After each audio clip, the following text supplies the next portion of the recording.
Magandang hapon pong muli. Narito po tayo sa ating Facebook Live dito po sa Rema Fields at pinag-aaralan nga po natin ay yung 5 habits that will kill your spiritual growth. So nabanggit nga po ng mga pastora natin nung mga nakarang araw. Una po yung a bad temper. Pangalawa yung falling to assemble yourselves in worship. Pangatlo po yung absence of prayer and Bible reading. At yung kahapon nga po na itinuro sa atin ni Pastor Joy yung no integrity. At ang sabi nga po niya doon, ang integrity, ito yung ginagawa mo yung tama, may nakakita man o hindi. At yung pinakahuli po dito sa 5 habits na ito ay yung selfishness o yung pagiging makasarili o pagiging madamot. At ano nga ba ang ibig sabihin po nito? Ito ay isang ugali na mas pinapahalagahan ng tao yung sarili niyang interes. O di kaya naman, mas importante yung sarili niyang kapakanan kaysa ang kapakanan ng iba. So sa madaling salita, ang pagiging makasarili or selfishness o pagiging madamot, ito yung hindi mo kino-consider yung iba, ibang tao, ibang sitwasyon o kung ano pa man. Ang atensyon at focus ay mas higit sa sarili. At ano po ba ang sinasabi ng Biblia patungkol sa selfishness? Buksan po natin yung Bible natin dito sa Filipos chapter 2 verses 3 to 4. Basahin po natin. Huwag ninyong gawin ang anuman sa pagpapaligsahan o pagmamataas, kundi sa kababaan. Ituring na ang iba ay higit na mabuti kaysa sa inyong sarili. Huwag tingnan ng bawat isa sa inyo ang kanyang sariling kapakanan, kundi ang kapakanan ng iba. So, si Pablo po mismo sinabi niya, ang sabi niya dito, tignan mo yung kapakanan ng iba at hindi yung sariling kapakanan mo. At ang selfishness ay kinompare ni Pablo sa word na arrogance. Or sabi nga niya dito, yung pagmamataas. So, sa mas mababaw po ay yung pagiging mayabang. At ayaw ng Diyos na nandun yung kataasan sa atin. Kung maalala po natin, si Lucifer, hinangad niya na maging kataas-taasan. At dahilan dyan sa kanyang pagkabagsak, ay siya na ngayon si Satanas. So ayaw ng Diyos yung kataasan natin, yung arrogance. Kundi ang gusto ng Panginoon, nandun yung kababaan. At madalas naririnig natin yung idiomatic expression po na nagtataas ng sariling bangko. Ito yung mga tao na mahilig po nilang purihin yung sarili nila or yung mga bagay na nagawa nila ay hina-highlights nila. So, mas nalilift up yung sarili po nila. At madalas pwede nating marinig ito na, ay kung di dahil sa akin, wala yan ngayon dito sa simbahan. O kaya naman maaaring marinig natin na, ay, ako nag-disciple dyan, kaya maayos yan, magaling yan. Yung mga ganun pong laging nalilift up yung sarili. At minsan yung thinking na kapag wala ako, wala silang magagawa. Ganun ako ka-importante. Ang tingin ng mga taong may ugaling selfish ay sila ay VIP. Ano yun? Very important person. Kaya nga sabi po dito ni Pablo, wag mong tignan, sabi niya, ng higit. Sabi niya, ituring mo na ang iba ay mas nakahihigit sa'yo. Amen po. At isa pa po dito, sa halip na maging glory to God, dahil sa kaka-lift up nila ng sarili nila, nagiging glory to me na. Kaya glory to you. Kaya ang nagiging pangalan na nila, glory you. Kasi, ay, ako yan ganito kasi ako magaling ako Pero sabi ng Bible, huwag mong tignan yung sarili mo. Isipin mo yung kapakanan ng iba. Amen po. At kagaya po niyan, ang pagiging selfish, hihilahin tayo nito pababa po. Sa halip na tayo po ay lumago spiritually dahilan dun sa kataasan. Ito pa yung papatayin sa spiritual growth natin. At madalas or sabihin natin, maring na-encounter po natin yung mga ganitong sitwasyon na halimbawa merong isang tao, bibigyan mo ng task or ministry.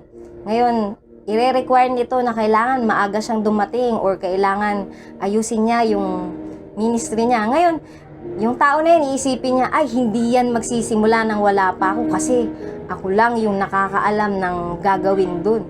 So, kung nandun yung matinding pagpapahalaga sarili, na sa set aside yung, or na hindi na consider yung gawain, yung ibang tao, at ang nangyayari po dyan, yung selfishness, ay nagiging kagaya ng pagiging self-centered. Ang focus o ang sentro ay ikaw lang, yung tao lang na yun. At kung ang thinking niya na, ay, pag wala ako, hindi sila makakagalaw.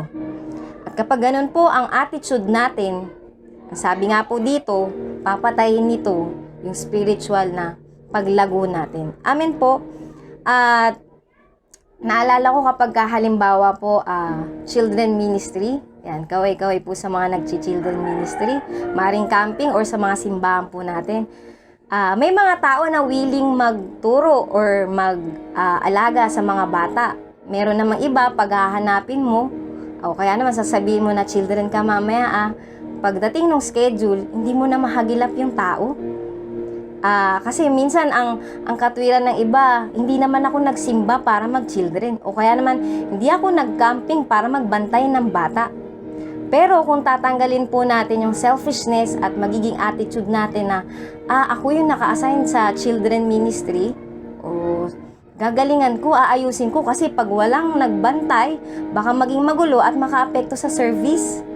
So, ang tawag dyan, nagiging selfless ka. Mas kino-consider mo yung magiging outcome or kino-consider mo yung ibang tao o kino-consider mo na yung magiging magandang bunga, yun ang habol mo. At kapag nandun po sa atin itong pagiging selfish natin o yung pagiging makasarili natin, hindi lang ikaw yung kababagsak nito, maging yung mga maapektuhan dahil sa pagiging self-centered natin. Amen po. At ngayon po dito, may isa pa pong verse na basahin po natin sa 1 John chapter 3, verse 17. At ang sabi niya dito, subalit ang sino mang may mga pag-aari sa sanlibutang ito at nakikita ang kanyang kapatid na nangangailangan at pinagsasarahan niya ito ng kanyang damdamin, paanong nananatili ang pag-ibig ng Diyos sa kanya?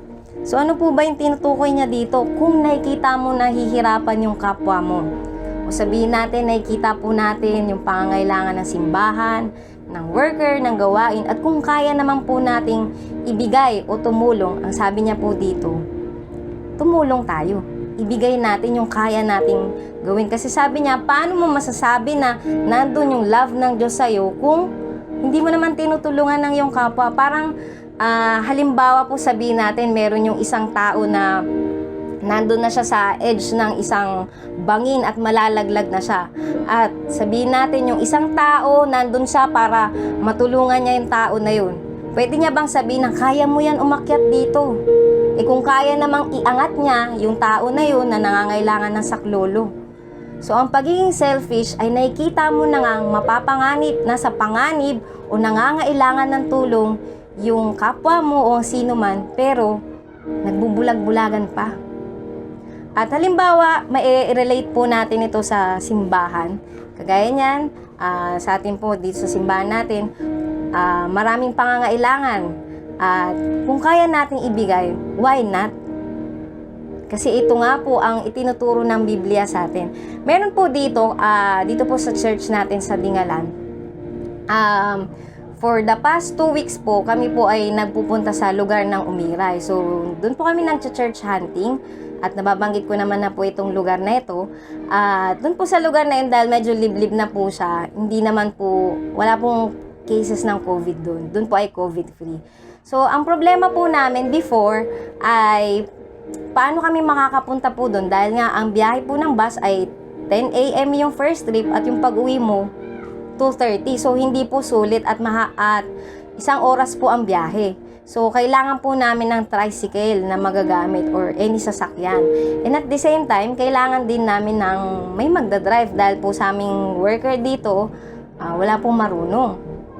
kahit sa iba pong member. So, pinagpe-pray po namin yan hanggang sa may dalawa po tayong kasamaan, pares po silang may tricycle.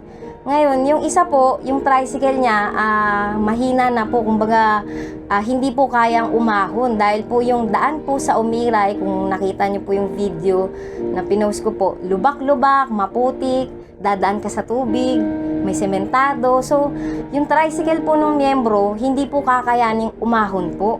At ang sabi po niya, baka maghiwalay yung tricycle dun sa motor. So, pero willing siya na ipagamit po yun. So, yung isa naman po, ina-expect namin na baka pwede niyang ipahiram dahil bago pa.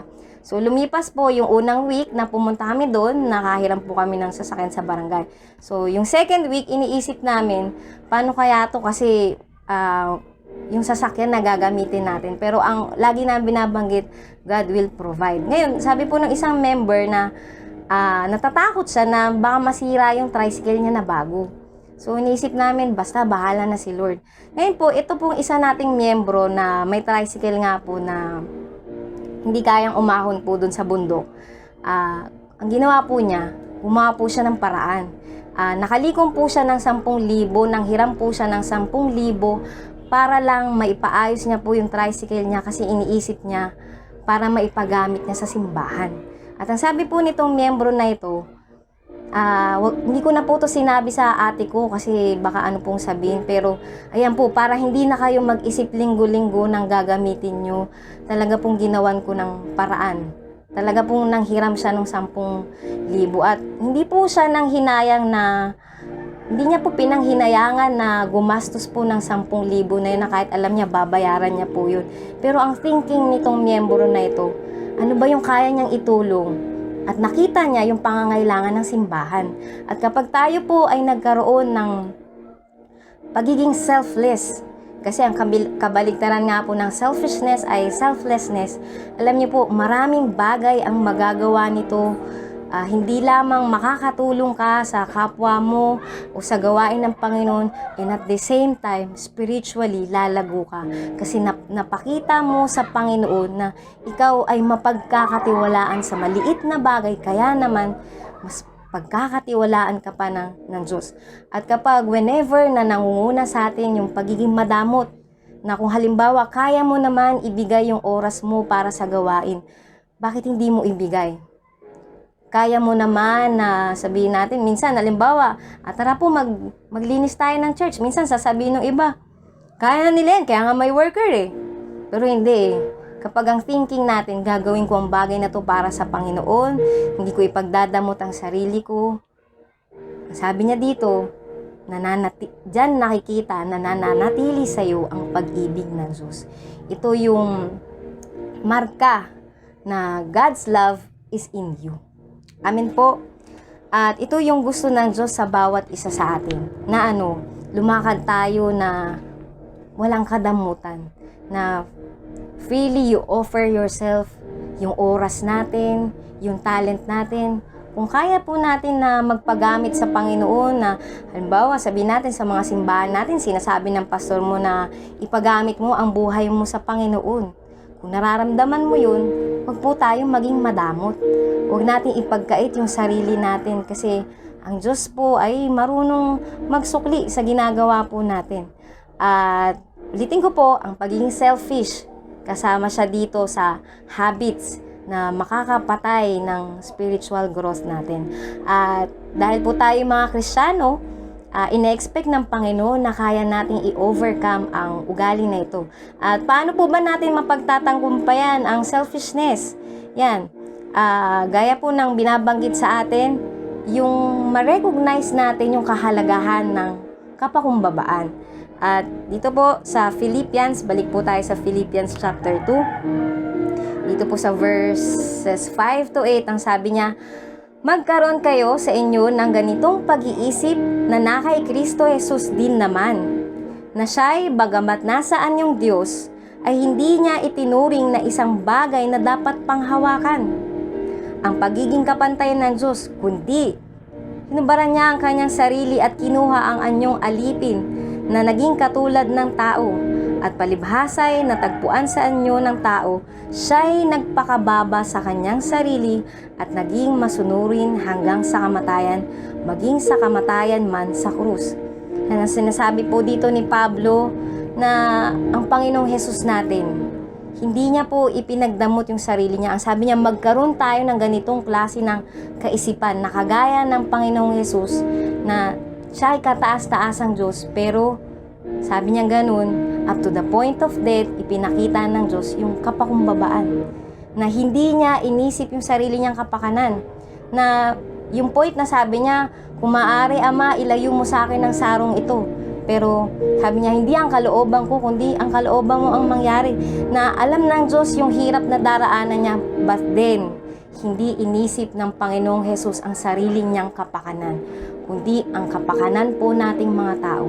So tayo po bilang tumutulad kay Kristo, isipin din po natin, hindi lang yung pansarili po nating kapakanan, kundi yung kapakanan ng ibang tao, ng simbahan natin, ng kapwa natin, o ng hinihingi ng sitwasyon. At manggagawa lang natin pong mapagtagumpayan ang pagiging makasarili o yung pagiging mataas kung marirecognize natin at ilalagay natin sa isip po natin yung kababaang loob. At syempre po, yung prayer and Bible reading, yan, na nabanggit nga po sa atin ni Pastora last Saturday. Kasi kapag nandun yung Bible reading and prayer natin, nababantayan po natin yung sarili natin. Maging yung relasyon natin sa Diyos. Nakikita natin at naitutuwid natin yung mali natin.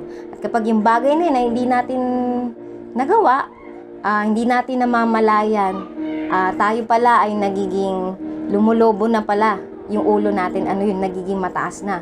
Sa halip na glory to God nga po, nagiging apology na. Ano yun? Laging, ako yan. Ako may gawa niya. Ako. Pero, sa pagkakataon nga po na ito, na tayo Kristiyano, alisin po natin yung pagiging apology, kundi less of us and more of Him. At, pagiging selfless, ipapakita nito na ang pag-ibig ng Diyos ay nasa iyo. So, again po, kung kaya nating tumulong sa nangangailangan sa kapwa natin, ibigay po natin yung kaya natin gawin. At kung kaya po natin ibigay yung sarili natin sa gawain ng Panginoon, kung tayo nga po tinatawag niya na mag-worker, mag-full-time, or kung ano mang ministry na tinatawag ng Panginoon, huwag po natin ipagdamot yung sarili natin. Kasi dyan tayo mas lalawig, dyan tayo mas lalago spiritually, at dyan mas magagamit tayo ng Panginoon at mas napapakita natin kung paano nauuna ang pag-ibig ng Diyos sa ating pong lahat. Amen po. So, nawa po may nakuha tayo dito sa pinag-aaralan po nating 5 habits that will kill your spiritual growth. So, ito po ay tinuro sa atin para itong mga 5 ugali po na to ay hindi na po natin gawin, kundi mapagtagumpayan po natin sa tulong ng Panginoon at lumakad sa pag-ibig. Amen. Sige po, tayong lahat po ay manalangin. Aming Ama, sa pangalan po ng Panginoong Hesus, salamat o Diyos dahil patuloy mo kaming tinuturuan ng mga bagay na nais mong alisin sa amin, na nais mo na mapagtagumpayan namin, mga bagay na hahadlang sa paglago namin. Salamat Lord dahil patuloy mo kaming ikinokorek. Hayaan mo Panginoon na sa pamamagitan ng salita mo, ng presensya mo, ang mga bagay na ito ay mapagtagumpayan namin, Panginoon. Salamat, Lord, sa pagsama mo, sa kabutihan mo. Pagpalain niyo po, Diyos, yung bawat isa na nakikinig at nanonood ng live po na ito. Salamat, Panginoon, sa pangalan ng Panginoong Hesus. Amen. So, muli po, magandang hapon po. Patuloy po nating subaybayan ang bawat live po. At ingat po tayo at God bless po sa ating lahat.